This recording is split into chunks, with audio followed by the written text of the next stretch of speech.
নমস্কার, আজকে একটা সেলফ কেয়ারের ভিডিও করছি। এখন সকাল 6টা মতো বাজে আর আমি ঘুম থেকে উঠেই আগে সবার প্রথম কাজ হচ্ছে আগের দিন রাত্রে যে হেনাটা ভিজিয়ে রেখেছিলাম চা পাতার জল দিয়ে সেটাকে রেডি করা। এর মধ্যে একটু নারকোল তেল দেব, ভিটামিন ই ক্যাপসুল 2খানা দিয়েছি, আর একটু টক দই আর একটা ডিম দিয়ে ভালো করে এটাকে ফেটিয়ে আমি আজকে মাথায় লাগিয়ে নেব।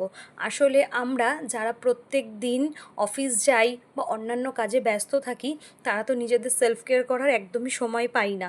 তো সেই জন্য এইভাবেই টাইম বার করতে হয়। আমি অন্য দিন ডিউটি যাওয়ার হয়তো 1 থেকে 1.5 ঘন্টা আগে উঠে স্নান পুজো সেরে খেয়ে দিয়ে আমি ডিউটি যাই, কিন্তু আজকে আমি উঠেছি প্রায় 5:45 মতো বাজে। তখন ব্রাশ না করে চা না খেয়ে আমি আগেই মাথায় হেনাটা লাগিয়ে নিয়েছি। আর এই মাথায় হেনা লাগানোর মধ্যে 1 ঘন্টা সময় লাগবে। তো সেই জন্য মুখে একটু ফেস প্যাক লাগিয়ে, মুখের অবস্থা খুব খারাপ ছিল, নেল পলিশটা ভালো করে তুলে তারপরে নেল পলিশও পরে নিয়েছি। তারপরে আমি ব্রাশ করে চা খেয়ে নিয়েছি। আর এই সমস্ত করতে করতে আমার প্রায় স্নান সেরে আস্তে আস্তে বেজে গেছিলো 8টা 10-15 মতো। আর তারপরে আমি একটু মুখে টোনার লাগিয়ে নিলাম, সেটা রোজ ওয়াটার অ্যাকচুয়ালি, ব্লু হেভেনের। এটা লাগিয়ে তারপরে চুলটাও তো শোকাতে হবে, সেই সময়ের মধ্যে আমি গেলাম পুজো দিতে।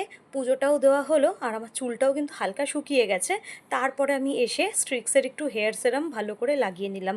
এই প্রচণ্ড গরম যেহেতু সকালবেলাতেই পড়ে গেছে, তারপরে কিন্তু আমি একটু গ্লুকন-ডিও খেয়ে নিয়েছি। এরপরে আমি ব্রেকফাস্ট করব, রেডি হব, নিজের ব্যাগ গোছাবো, আর তারপরে আমি বেরিয়ে যাব ডিউটি। আসলে গরমকাল মানেই হচ্ছে ঘাম আর ঘাম, তাই কিন্তু জলটা ভালো করেই খেতে হবে। আর আমার হাতে একদম সময় নেই।